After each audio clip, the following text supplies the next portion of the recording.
In the bottom left-hand side in the red, one of the only French players left in this tournament. Pardon me, the only French player left in this tournament. He is our red Terran player representing Team Liquid, the 18-year-old fearsome best foreign Terran player in the world right now, Grant. Clement. Despenché. And his opponent in the top right, representing a Shopify Rebellion. He is the blue Terran player from South Korea, one of the best to ever do it. It is ByuN. Now, Creighton, I don't know if you saw a certain tweet or a thread of tweets that came out coming into this one, but for those of you who don't know, Shopify Rebellion is run partially by TLO. Team Liquid is managed by TLO's wife. So whoever loses this apparently has to do the dishes. Oh, I did see that. That's what that was all about. Yep. I did not know that TLO's wife ran the... she's a general manager of Team Liquid StarCraft 2, I believe. Oh, good for her. Good for her. Wife. She's amazing as well. She's awesome. That's adorable. Oh my gosh. Well, yeah, it sounds like TLO's going to have some dishes to do then if he's in trouble. So I was going to say there's so much to talk about as these players get their openers going. Obviously, Barracks on the high ground, Reaper expands on both sides. It looks like both players going to play it safe on Pillars of Gold. Very, very smart. But so much to talk about, and the Shopify Rebellion is a good place to start these discussions, Grant. The new team, literally founded last week, consists of 3 phenomenal players who deserve a team. Scarlet from Canada, Lambo from Germany, and here ByuN from South Korea. Lambo is a commentator for this event. He's doing an awesome job getting those pros on like a Home Story Cup vibe over on the C&D streams. But Scarlet was actually competing in the round of 36, as did ByuN. Scarlet fell out very quickly. We cast her second game, and it was a bit awkward. She just did not perform as well as we had hoped. So immediately, the Shopify Rebellion squad was reduced just down to ByuN, who had a heroic run through the lower bracket. Yeah. But it was very tough. So if ByuN does drop this game, as you said, he'll be 0-2 in match scores. And that's a difficult hole to dig yourself out of. Granted, losing to Maru and Clem, there's no shame in that. No. But going 0-2 is a tough place to start for him. So this is going to be a really important game, not just for fans of ByuN, but for fans of new StarCraft teams and for Shopify Rebellions. The build so far, absolutely identical, Creighton, to the second. Everything is the exact same. These players min-maxing to get the absolute maximum they can out of these games. And so far, Clem sitting back, ByuN doing the same thing. Slightly different from how we've seen ByuN so far. In the first series, we saw him make a lot of medevacs very early, and I'm anticipating something similar again here. It looks very, very akin to what he did in map 1 versus Maru, which is the map he did win. So we'll keep an eye on that, see what comes up. I'm expecting a medevac. There it is. And so this is something Clem's going to have to deal with. Now, the scary thing for Clem is that he could not have scouted this because he was playing at the same time. He's not had much time between series to do his research. These players have to adjust on the fly. And that can be a little bit intimidating here. But first siege tank on the way for Clem will certainly help with the defense. Definitely, yeah. The siege tank going to be nice, but I like that you pointed out that ByuN is going for that medevac again, Grant, because we did see the medevac, funnily enough, in all 3 games against Maru. And in games 1 and 2, the medevac got across the map in this drop that he's doing, these hybrid drops. You can see 1 Hellion, 2 Reapers, and 4 Marines loaded in. Got a lot of damage done, but Clem is also behind this, and look at this. Clem's going to see it with his Reapers slightly ahead. Could force an early drop here. They're going to pass each other. Like ships in the night, they're not going to attack. That's a bold move here. Clem should be moving into position, but he's only got 2 Marines, Grant. I don't know if I like this. This is very dangerous on both sides. Cyclone about to pop out from Clem. That's going to help a lot.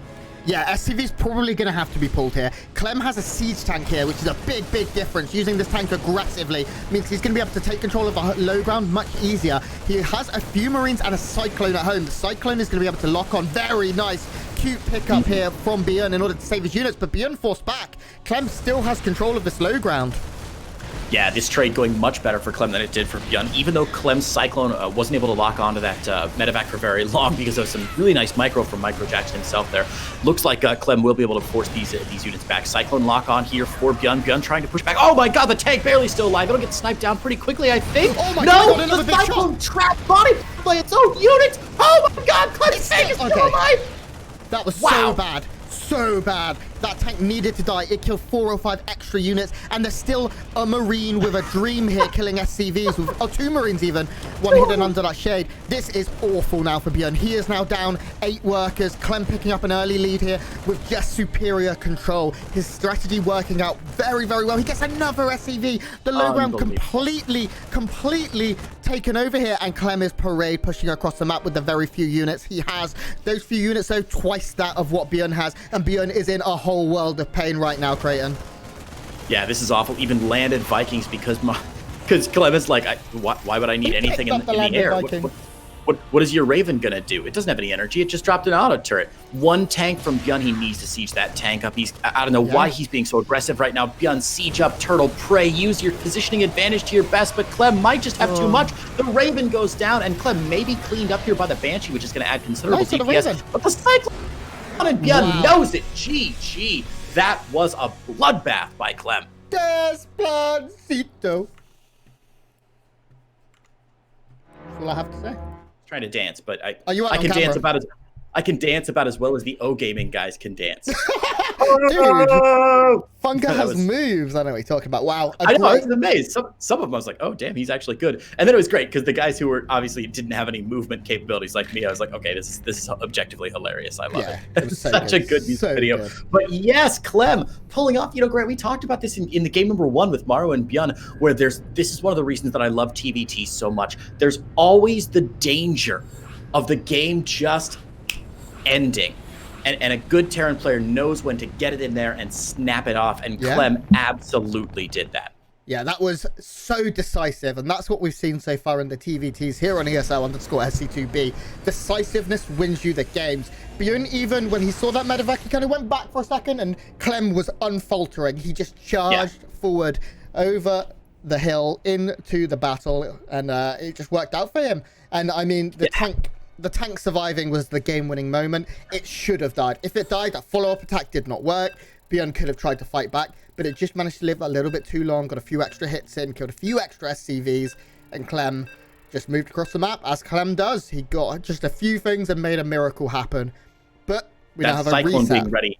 Yeah, that Cyclone being finished up on Clem's side of the map was so crucial. Even though it didn't do much to the medevac, it was able to zone it out and force an early end to ByuN's push. And Clem again, knew exactly what he was doing there. ByuN didn't have much behind, but still went for the gamble. It could have worked out for ByuN, but like I said, Clem, very fortunate at that Cyclone in production. But we'll get into game number 2 here, and ByuN has a chance to come back.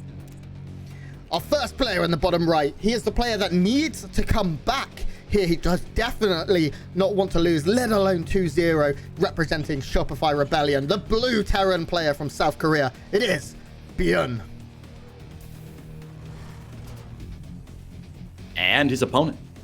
In the top left-hand side in the red, representing France and Team Liquid, the enemy right now of TLO and Dishwater Hands. It is Clem. Now, Grant, while we've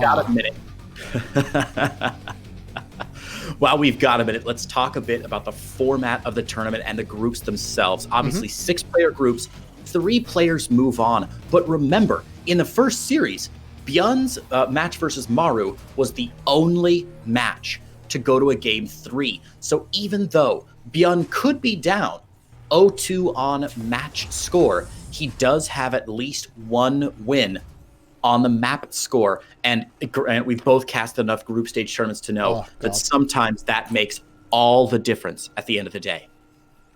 Yeah, I believe the format is as standard, which is series score, map score, then head-to-head. So it's very important you can get every map you can, because in a 6-man group, it's very, very possible that everyone goes 3-2 or 2-3 or something like that. So it's going to be interesting to see how this plays out. ByuN definitely wants to pick up every map he can right now, but Clem was just that little bit too fierce in game 1. And now here in game 2, things are opening up very normal once again. I think ByuN is going to have to do something different, because Clem had that build figured out to a science. And I'm interested to see where we go from here. Both players getting double Reapers, no quick reactors, as we did see earlier on today. Factories finishing up here, and both players exploring Death Aura, making sure there's nothing suspicious going on. Yeah, this is not the time to get caught with your pants down by a triple proxy Rex. That's for sure, man. That is for dang sure. That's not how you want to lose. So we should mention these games are currently being played on the North America server. Yes. For all of our Korea versus EU games, the most fair way to do it is the EU. Is the North American server, and I believe we're swapping between Western and Central between the two, between each game. So there's a very minor ping difference, but honestly, both players I mean, God, it's such a small ping difference. It's hard to really call it a disadvantage for. I mean, it's an equal disadvantage for both players. Yeah, both players slightly hindered by ping here, but in terms of micro, it did seem like Clem was very, very clean with his micro in game one, pulling off that mule to make sure no minerals go to waste. Very cute. Clem getting his natural down on location as expected. And this time, Clem getting a Widow Mine nice and early. And that starport, maybe looking to go for a quick drop, either using the Widow Mine defensively alongside. Did he make a Hellion? Yes, so it looks like it's possibly going to be the exact same thing that ByuN did in game one. This time done by Clem with a bunch of Marines, possibly a Hellion inside the medevac. Double tech labs coming down from Clem at home, though. And ByuN as well, getting that very, very quick medevac. Both players looking like they're going to be aggressive early. Yeah, so no drop from Clem, which is kind of what I thought he might be going for with the Widow Mine. But that's okay, because he's just going to defend back home. It does look like ByuN going to be the aggressor once again. Now, Clem has said in some interviews that for some reason, Koreans like to be really aggressive against him. And we can see what ByuN is going for now. A tank and 4 Marines queued up with that medevac. He's got his Reapers and Hellion punching across the map as well. ByuN, leaves. Oh, no, he left a Marine behind. No, you missed your Run! He's going to get... So ByuN's army going to be 1 Marine down. That's going to be significant. I don't know about big, but a little bit significant here in the early game. If this Widow Mine gets a good shot off, that would be fantastic for Clem. Let's see, no bunkers, no tanks yet. His tank about 1/3 of the way done. This actually could hit pretty hard. The Widow Mine gets a pretty decent shot, though. Yeah, the Widow Mine taking out a few Marines there, damaging the tank as well, which is very important. And Clem already has defended this. He has a Cyclone to lock onto the medevac. Should the medevac stick around too long, he's got plenty of Marines, his Reapers to do what needs to be done as well. Clem with a great defense. You know, he's not eked out a win. He didn't really kill much. I think he killed a Hellion, for a Widow Mine, which isn't a bad trade here for ByuN. But ByuN now coming for the drop, and Clem doesn't look like he's massively prepared. He does have... Oh, okay, yeah, he's so prepared. God. This kid is too flippin' good at StarCraft, Grant. Now, Grant, have you ever read the short story Harrison Bergeron? I can't read. Oh, okay. Okay, so there are these things called... you know what? It'd be too much anyway. The story Harrison Bergeron is a sci-fi tale where in the future, people who are smart or talented at things are given a handicap because society doesn't want anybody to be better than anybody else. Ooh. So, like, really, really pretty people have to wear ugly masks to even Clem right in the wrists. That's what I was going to say. If Clem lived in the Harrison Bergeron world, they just have to cut off his arms, man, and drive a spike through his head or something. He's too smart. He's able to read these plays. And I mean, I don't know how he does. He's like a Zen master looking 30 seconds in the future to just reposition that Cyclone and be like, well, obviously, you're going to try and trick me by going for the drop in my main. Ain't gonna happen. The good news for ByuN, though, he's already got his 3rd up on location. And while Clem is pushing across with a bit of a force here, he's gonna be a little bit aggressive. I like that ByuN's trying to expand, trying to macro out a little bit. That should pay off really well for him. He's gonna see this attack coming, and while he may get a couple shots off here, I don't think this is gonna be too consequential. A good scout for ByuN. Yeah, Clem now moving over towards this location. He actually doesn't know about the 3rd yet, as far as I am aware. No, he doesn't. So that could become a little bit of a problem here for Clement as things go forward. I find Creighton's camera again. There we are. He is going to have his stim that little bit quicker, and he is getting those extra racks much quicker than that of his opponent. So he's going to have 3 to just the 2 of ByuN, and that could be, you know, useful moving forward. But ByuN is in a solid pace. That 3rd being down on position very early is definitely not inconsequential. This siege tank firing away is going to be able to kill the Cyclone there, which is a pretty big loss from ByuN. That's a lot of his like drop detection and dealing with drops and locking onto the Ravens and things gone. And now Clem's starting to move into Vikings quite heavily. Gonna be able to have air control, and I don't dislike Clem's position whatsoever. His 3rd is already oh, actually his 3rd's already down as well. But you do have a run by coming into the 3rd off Clem right now, and Clem has nothing here. Needs to pull SCVs immediately. Oh, didn't see it until it was too late. I was about to say, man, ByuN losing that Cyclone was huge, but now Clem getting his third cleared out by this little piddly 8 Marine drop is terrible. The Liberator being forced to try and use anti-air against it's going to take 10 years for that Liberator to work that down. And now Clem finds himself in a bit of trouble. He's repositioning his own army around the side because look at ByuN's defense here. 4 siege tanks on the third base. This 8 Marine drop doing massive damage, forcing all these SCVs off the line, forcing Clem to send some of his army back home. This is beautiful harassment from ByuN. Yeah, but Clem has been able to get on the high ground between the natural and the third, which means those 4 tanks are separated from the main army right now. And Clem has so many Marines here. He's going to drop a couple of turrets that will just get destroyed by the tanks, but take a couple down with them, possibly. Note 1 on 1 HP, getting flashbacks from last game. And now the SCV's pulled. You cannot pull SCVs into landed Vikings like that. They will get destroyed. Clem has taken control of the natural. Clem's up 20 supply. It's just... move that we consider maybe a small mistake working out to be a masterclass. He's kept that tank alive so long, Creighton. It has 8 kills. Wow. I don't know if you're still on my camera, Grant. I was watching the action going down in ByuN's, or in Clem's natural as well, where ByuN's getting pushed back. Finally, the sieged up tank from Clem able to secure his defense, and now Clem able to move in again. God, how many times is this going to happen to ByuN? I mean, I know it's ByuN's style to play light on the Vikings and everything, but my God, at some point you got to adapt, man. Otherwise, you're going to go the way of the T-Rex. These Vikings are absolutely wonderful from Clem, able to drive those tanks back, and as you said, the SCVs pulled off the line now from ByuN. Things looking very, very rough here for Micro Jackson. Yeah, Clem is up 6 workers. He's up massive army supply. This third CC getting absolutely peppered by this Marine fire. Will it go down? Can you aim us to the north a little bit here, Creighton? It is getting weaker and weaker. And that's a little scary right now because he cannot afford to lose that base. We saw what happened to ByuN when he loses a CC in map 2 against Maru. Finally, the SCV is going to take to the fight. There's another tank in the back though. That's going to do so much damage if it can hit that Marine clump. It does look like Clem will be pushed back for now. But we say it once, we'll say it again. But at what cost? So many dead SCVs. Yeah, Clem losing his entire fighting force here. Luckily, the orbital command from ByuN still alive. But yeah, Clem lost a lot of his fighting force there, but so did ByuN. Did you notice what Clem was focus firing? If it were me, I would have gotten real greedy, Grant. I would have been like, oh, there's a juicy-ass clump of freaking SCVs there. Ooh. I'm going to blow them to bits with my tank. And Clem said, no, no, no. I'm going to take out his tank. I'm going to take out his Marines. I'm going to make sure that, like, in the short term, he's not just going to overrun me because I've already done considerable economic damage. StarCraft is a game about finding out where you can make the biggest difference. Yeah. And Clem knows the impact there was going to be, oh my God, Marines see it. The Marines sees it. Clem is everywhere. He's got a Viking on patrol. Grant, things are looking real weak here for ByuN. This drop spotted immediately, and Clem already in position. Yeah, this is all or nothing here from ByuN, and unfortunately it will be nothing. The Marines stim forward. The tank will go down before it gets too many shots off. Clem has tanks in the back. Every Marine here for ByuN will eventually go down. In fact, ByuN going to pick up and try and find some more damage. He is trading efficiently as he can, and if he can get some SCVs, that would be grand for him, but it's looking still a little bit rough. Clem just has so much more of everything. Clem's 2-2, about 25 seconds ahead as well. And I mean, ByuN needs to find some damage. He needs to figure this out. Oh God, see ya.